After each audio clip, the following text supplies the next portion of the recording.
It was full morning when he awoke. One of the dwarves had fallen over him in the shadows where he lay and had rolled down with a bump from the platform onto the floor.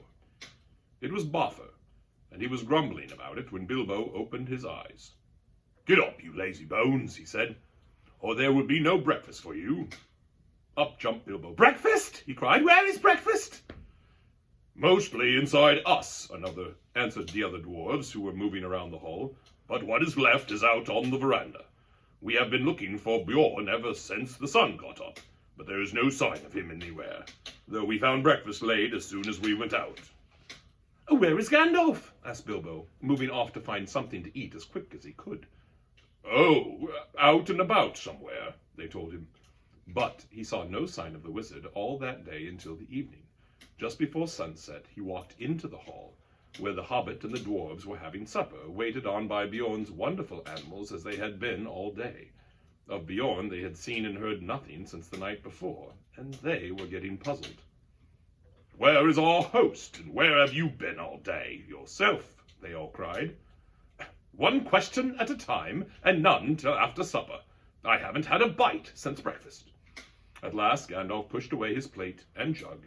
He had eaten 2 whole loaves with masses of butter and honey and clotted cream, and drunk at least a quart of mead, and he took out his pipe. "I will answer the second question first," he said. "But bless me, this is a splendid place for smoke rings." Indeed, for a long time they could get nothing more out of him. He was so busy sending smoke rings dodging around the pillars of the hall, changing them into all sorts of different shapes and colors, and settling them at last, chasing one another out of the hole in the roof. They must have looked very queer from outside, popping out into the air one after another, green, blue, red, silver gray, yellow, white, big ones, little ones dodging through big ones and joining into figure eights and going off like a flock of birds into the distance. "I have been picking out bear tracks," he said at last. "There must have been a regular bears' meeting outside here last night. I soon saw that Beorn could not have made them all. There were far too many of them, and there were various sizes too. I should say there were little bears, large bears, ordinary bears, and gigantic big bears, all dancing outside from dark to nearly dawn. They came from most every direction, except from west over the river from the mountains. In that direction, only one set of footprints led, none coming, only ones going away from here. I followed these as far as the Carrock. There they disappeared into the river, but the water was too deep and strong beyond the rock for me to cross. It is easy enough, as you remember, to get from this bank to the Carrock by the ford, but on the other side is a cliff standing up from a swirling channel. I had to walk miles before I found a place where the river was wide and shallow enough for me to wade and swim, and then miles back again to pick up the tracks again. By that time it was too late for me to follow them far. They went straight off in the direction of the pine woods on the east side of the Misty Mountains, where we had our pleasant little party with the wargs the night before last. And now I think I have answered your first question too," ended Gandalf, and he sat a long while, silent. Bilbo thought he knew what the wizard meant. "What shall we do?" he cried. "If he leads all the wargs and goblins down here, we shall all be caught and killed. I thought you said he was not a friend of theirs." "So I did, and don't be silly. You had better go to bed. Your wits are sleepy." The Hobbit felt quite crushed, and as there seemed nothing else to do, he did go to bed. And while the dwarves were still singing songs, he dropped asleep, still puzzling his little head about Beorn, till he dreamed a dream of hundreds of black bears dancing slow, heavy dances round and round in the moonlight in the courtyard. Then he woke up when everyone else was asleep, and he heard the same scraping, scuffling, snuffling, and growling as before. Next morning they were all wakened by Beorn himself. "So here you all are still," he said. He picked up the Hobbit and laughed. "Not eaten by the wargs or goblins or wicked bears yet, I see." And he poked Mr. Baggins' waistcoat most disrespectfully. "Little Bunny is getting nice and fat again on bread and honey," he chuckled. "Come, Have some more. They all went to breakfast with him. Beorn was most jolly for a change. Indeed, he seemed to be in a splendidly good humor, and set them all laughing with his funny stories. Nor did they have to wonder long where he had been, or why he was so nice to them, for he told them himself. He had been over the river, and right back up into the mountains, from which you can guess that he could travel quickly, in bear shape at any rate. From the burnt wolf glade he had soon found out that part of their story was true. But he had found more than that. He had caught a warg and a goblin wandering in the woods. From these he had got news that goblin patrols were still hunting with wargs for the dwarves, and they were fiercely angry because of the death of the great goblin, and also because of the burning of the chief wolf's nose and the death from the wizard's fire of many of his chief servants. So they told him when he forced them, but he guessed there was more wickedness than this afoot, and that a great raid of the whole goblin army with their wolf allies into the lands shadowed by the mountains might soon be made to find the dwarves, or to take the vengeance on the men and creatures that lived there, and who they thought must be sheltering them.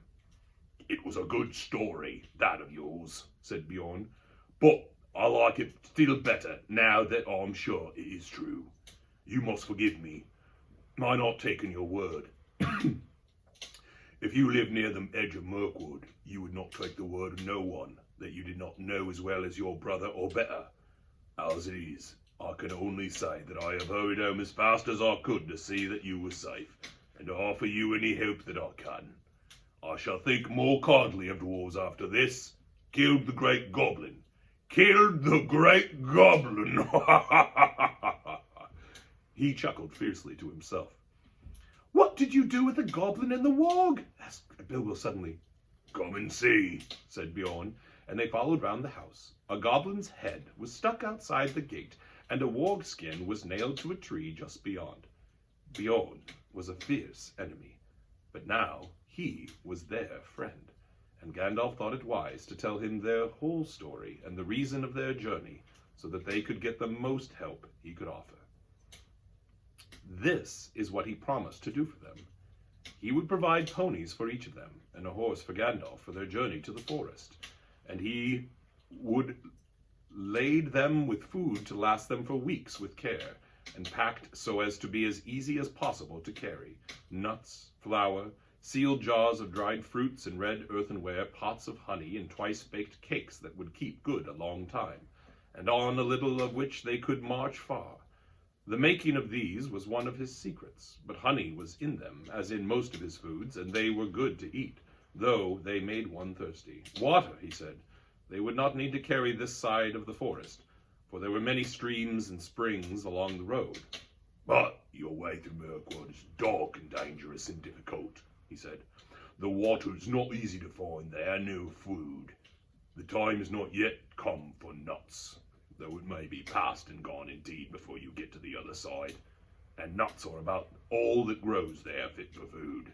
In there the wild things are dark, queer, and savage. I will provide you with skins for carrying water, and I will give you some bows and arrows. But I doubt very much whether anything you find in Mirkwood will be wholesome to eat or to drink.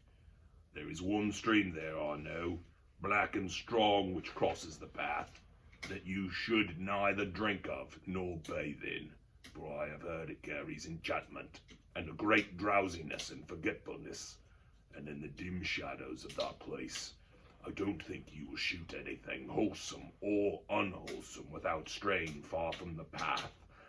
That you must not do, for any reason. That is all the advice I can give you. Beyond the edge of the forest, I cannot help you much. You must depend on your luck and your courage and the food I send with you. At the gate of the forest, I must ask you to send back my horses and my ponies. But I wish you all speed, and my house is open to you if ever you come back this way again. They all thanked him, of course, with many bows and sweepings of their hoods, and with many a "At your service, O master of the wide wooden halls." But their spirits sank at his grave words. and they all felt that the adventure was far more dangerous than they had thought, while all the time, even if they passed all the perils of the road, the dragon was waiting at the end.